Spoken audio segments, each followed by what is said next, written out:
So start करते हैं indefinite integration. Okay, so I know कि डिफरेंशिएशन आपको अच्छे से आता है और हम इंटीग्रेशन पे बात करने वाले हैं।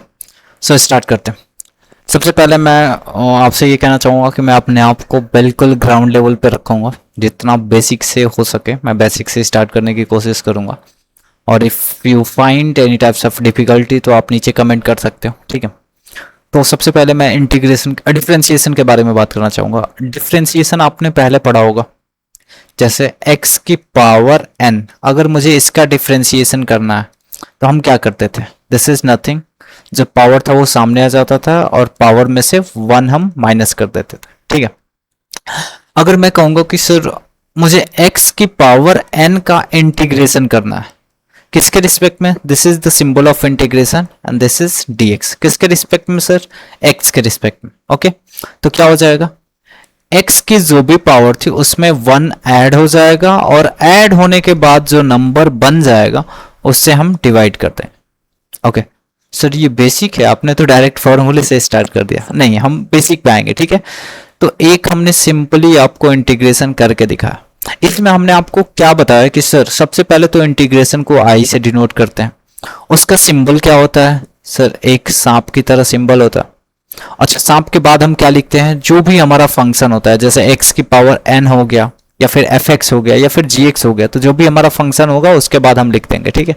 तो यहाँ में हमारा क्या आ जाएगा, fx, दैट इज फंक्शन। किसके रिस्पेक्ट में कर रहे हैं उसको dx के फॉर्म में लिखेंगे, y के रिस्पेक्ट में होगा तो dy हो जाएगा, z के रिस्पेक्ट में होगा तो dz हो जाएगा। ओके सर, अगर कोई function y is equal to G Z हो, इसका मुझे z के रिस्पेक्ट में इंटीग्रेट करना हो, तो sir i as it is रहेगा, इंटीग्रेशन का सिंबल ऐसे हो जाएगा। फंक्शन क्या है, जी जेड, तो G Z as it is आ जाएगा। किसके रिस्पेक्ट में करना है सर, z के रिस्पेक्ट में, तो D Z. Okay, I hope कि ये आपको समझ में आया होगा। और भी कुछ सर, सर अगर y इज इक्वल टू मुझे F G H H X होगा, ठीक है, तो इसका integration i is equal to integration का सिंबल जो फंक्शन है that is H X as it is, किसके रिस्पेक्ट में होगा सर, x के, तो dx यहाँ पे आ जाएगा। This is the basic way of writing the integration, ठीक है। चलिए अब हम दो तीन फंक्शन के बारे में पढ़ते हैं। Sir y equal to X square का ग्राफ कैसा होता है, y is equal to X square का ग्राफ कैसा होता है सर, तो ये पैराबोलिक होता है, that is passes from x axis, okay, touches at x is equal to 0, 0. So this is nothing but x square. Okay. Sir अगर मैं x स्क्वायर में प्लस 4 करता हूँ, मतलब मैं प्लस ऐड कर देता हूँ, तो मेरा फंक्शन है y is equal to X square plus 4। अगर मैं x is equal to 0 put करूंगा तो y इज इक्वल टू क्या हो जाएगा, 4 हो जाएगा। मतलब x इज इक्वल टू 0 पे y की वैल्यू क्या आ रही है, 4 आ रही है। तो सेम कर्व कहाँ से मूव करेगा, यहाँ से मूव करेगा। समझ में आया, हमने क्या कहा कि x is equal to 0 put करूंगा तो y की वैल्यू क्या हो जाएगी, 4 हो जाएगी। तो sir x is equal to 0 यहाँ पे है, जब मैं 0 x इक्वल टू पुट कर रहा हूँ तो y की वैल्यू क्या आ रही है, 4 आ रही है, तो ये कर्व यहाँ से पास होगा, ठीक है। सेम चीज को यहाँ पे करके दिखाया। अगर मैं -4 करता तो y is equal to X square -4, तो मुझे बताओ x is equal to 0 put करने पे y की वैल्यू क्या है, -4। तो sir x is equal to 0 पे y की वैल्यू क्या है, -4। तो ये कर्व कहाँ से पास होगा, that is start passing through this point. Okay, ये समझ में आ रहा, चलो ये बहुत ही बेसिक चीज है। नेक्स्ट नेक्स्ट स्लाइड पे चलते हैं। अब मैं कुछ डिफरेंशिएशन आपसे आपसे क्वेश्चन पूछूंगा कि सर आपको डिफरेंशिएशन के बारे में क्या आता है, तो मैं बोलूंगा सर कि क्या आपको बेसिक फॉर्मूला पता है, एक्स की पावर एन का डिफरेंशिएशन क्या होता है।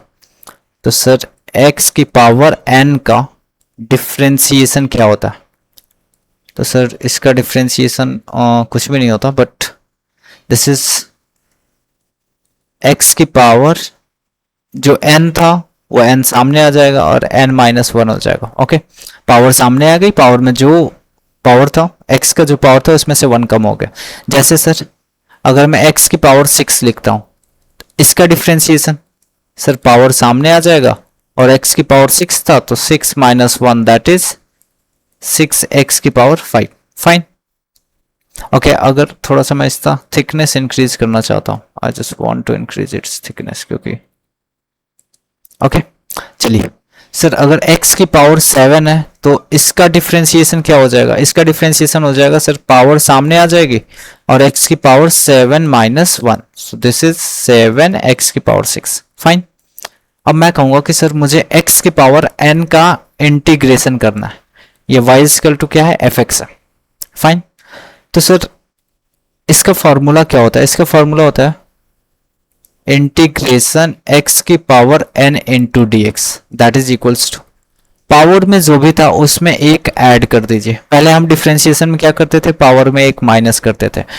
इंटीग्रेशन में हम क्या करेंगे, पावर में एक ऐड कर देंगे, और जो अभी पावर बन चुका है मतलब n+1, उसमें सेम वैल्यू से हम नीचे डिवाइड कर देंगे।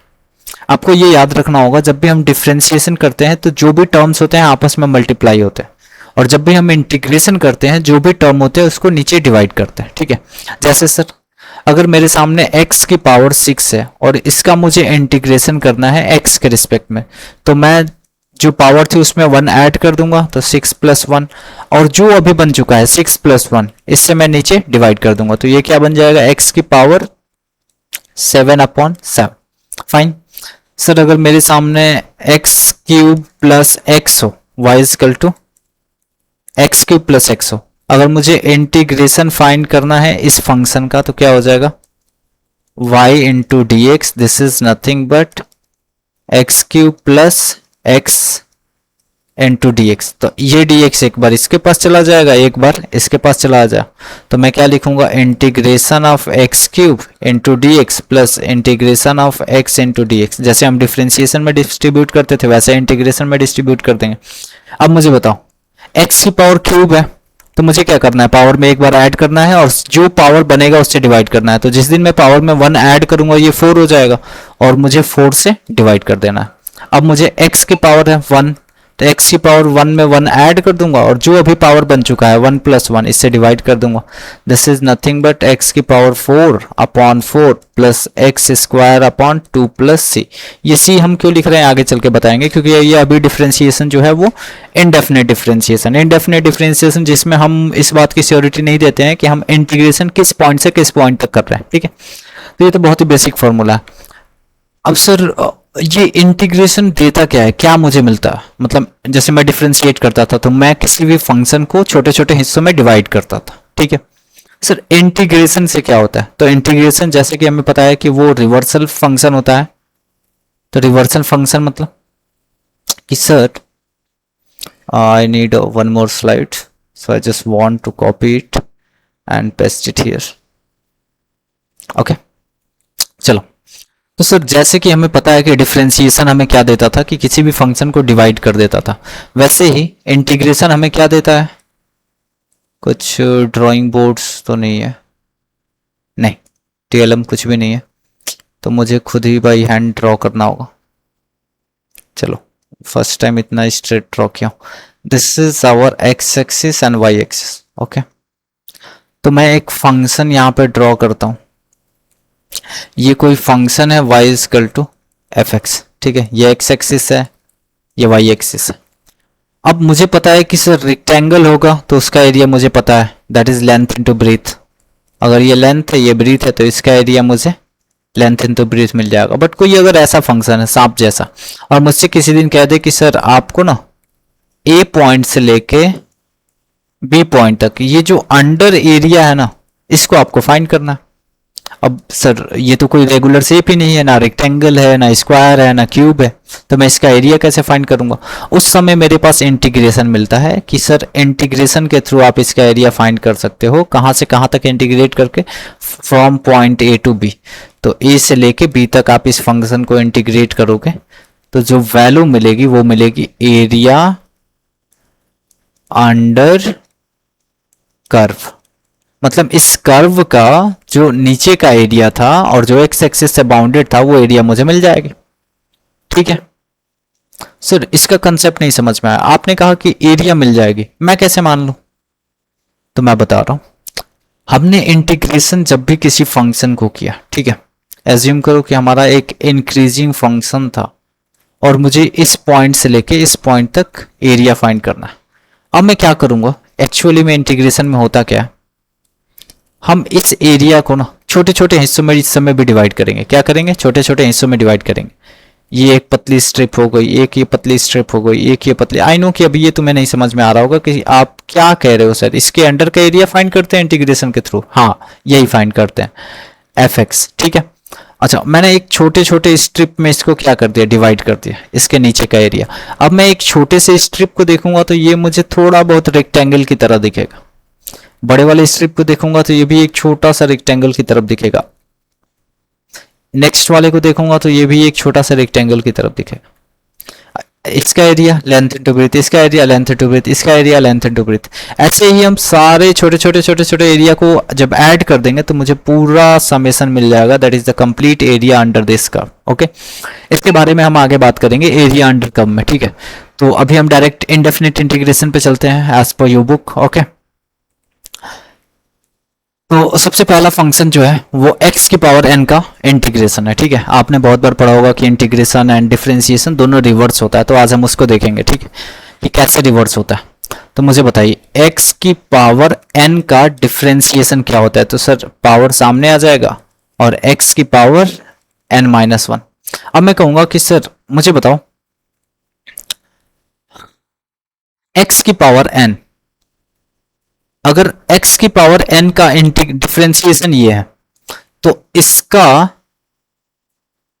इंटीग्रेशन क्या होना चाहिए, ये होना चाहिए। मैं लिखता हूं, क्या लिखना है मुझे कि सर अगर x की पावर n का डिफरेंशिएशन क्या है, x की पावर n-1 इंटू n, ये है। ठीक है, तो इसका इंटीग्रेशन क्या होना चाहिए, x की पावर n होना चाहिए। तो करके देखते हैं sir, means integration of n x की power n-1 into D x. मुझे क्या मिलना चाहिए, x की पावर n मिलना चाहिए। तो देखो n क्या है, कांस्टेंट है, तो ये इंटीग्रेशन से बाहर आ जाएगा जैसे कि हम डिफरेंशिएशन में करते थे। ठीक है, अब मेरे सामने इंटीग्रेशन क्या है, x की power n-1 into D x. मैंने क्या कहा, पावर n कांस्टेंट है, बाहर हो जाएगा। मुझे बताओ x की पावर n का इंटीग्रेशन क्या होता है। तो x की पावर n का, sorry just wait for a moment, I need to on the button. Okay, so if you don't mind, I need to just switch on, just wait for a moment.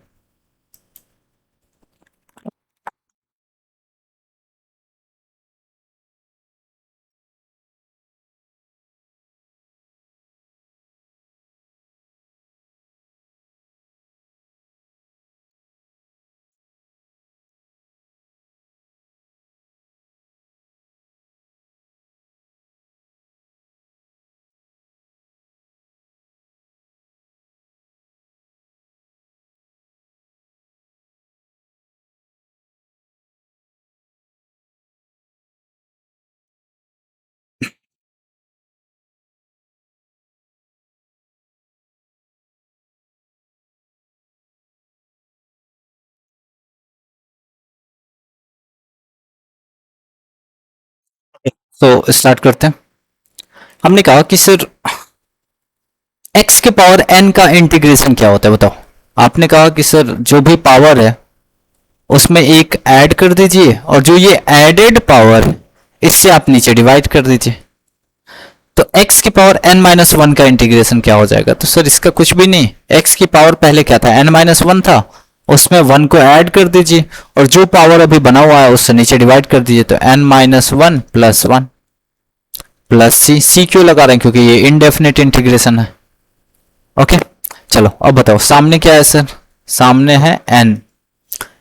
अब बताओ n-1 plus 1, ये plus 1 minus 1 cut गया, plus 1 minus 1 cut गया, नीचे ऊपर क्या बचा है, x की power n upon n, n से n कट गया, this is nothing but x की पावर n। तो x की पावर n का डिफरेंशिएशन ये था और इसका इंटीग्रेशन ये था। प्रूफ हो गया, समझ में आ। चलो तो अब हम थोड़े बहुत फॉर्मूले पर बात करेंगे और जो कि बहुत ज्यादा इंपॉर्टेंट है। ठीक है, तो डिफरेंशिएशन और इंटीग्रेशन दोनों फार्मूले मैं एक साथ लिखा हूँ, तो इससे अच्छा है कि मैं आपके बुक का बेसिक फार्मूला पहले दिखाऊं। ठीक है, मुझे कैसे याद रखना है सर?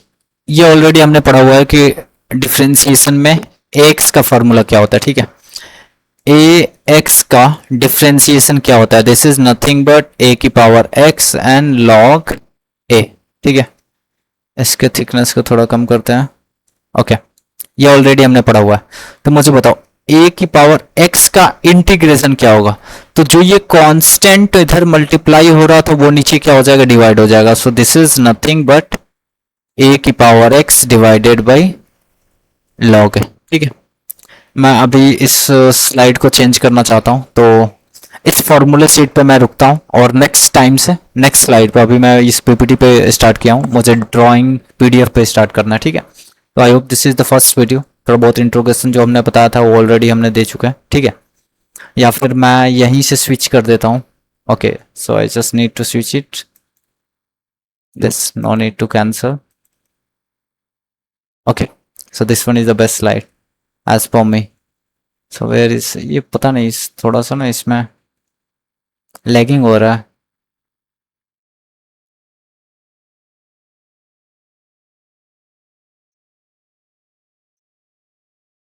चलो ठीक है, इसी स्लाइड पे हमसे, इसमें लैगिंग हो रहा है और मुझे समझ में भी नहीं आ रहा है क्योंकि